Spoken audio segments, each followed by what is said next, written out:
Ассалаумалейкум бауырлар. 2 литр қайнап жатқан суға 150 грамм суыны саламыз, 15 минут қайнатамыз. 15 минут қайнады, енді мына сорпасын сүзіп аламыз суын. Бұны чай ретінде іше береміз. Осынша түбінде суымен қалдыру керек, осыдан сүт жасаймыз. Бұл кішкене салқындасын. Суымыз суыды, енді бұны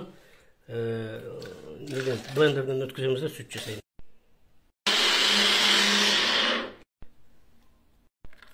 Міне, мұнау бірінші тәсілден шыққан сүт, осылай. Енді екінші тәсіл.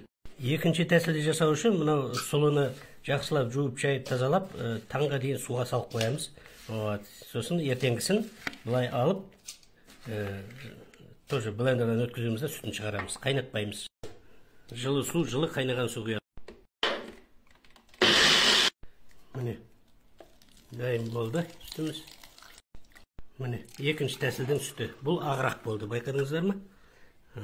Осылай екі тәсілді жасадық. Енді үшінші тәсілді жасау үшін сұлыны әбден тазалап, түнімен суға қоямыз да, сосын ертесінде алып битеп, жайып, үстіне деген мына дымқыл марылны жауып қоямыз. Осы 1-2 күнде бұл өсіп, өніп шығады. Сөйтіп үшінші тәсілді жасаймыз. Міне, бауырлар, сұлымыз өніді. Енді өстіп өніп өседі, бірақ өсіріп жібермей, осы күйінше пайдалануымыз керек. Қазір бұны жақсылап жуып, шайып, сүт жасаймыз. Қайнаған жылы су құямыз. Міне, үшінші тәсілдің сүті дайын болды. Міне, бауырлар, үшінші тәсілдің сүті дайын болды. Үшеуі үш түрлі болды. Міне, алдыңғы бірінші тәсілдікі темный болды кішкене. Мұнау әппақ болды, кәдімгі сүт сияқты, мұнау одан кішкене темноватый болды.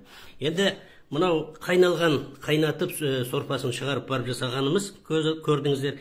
Мұнау табиғи түрінде суға чылап қойдық та, ертесінде түнімен тұрды, ертесінде сығып жасадық. А мұнаны өсіріп барып жасадық. Енді бұның айырмашылығы, мұнау жеңіл түрі, бұда қайнағаннан кейін біраз заттар енді жоғалады, бірақ сонда да пайдасы зор. Мұнау екіншісі табиғи өзі бары, қандай бар пайдалы нәрсесі бар, сол күйінше өте керемет. Ал мұнау өндігеннен кейін бұның ішіндегі бар заттар 10 есе көбейеді. Бұл өте керемет, супер болды. Осыларды ғана ішіп жүріп, біз деген ағзамызды жақсартамаймыз. Сол үшін бұларға антипаразитарный жасау керек.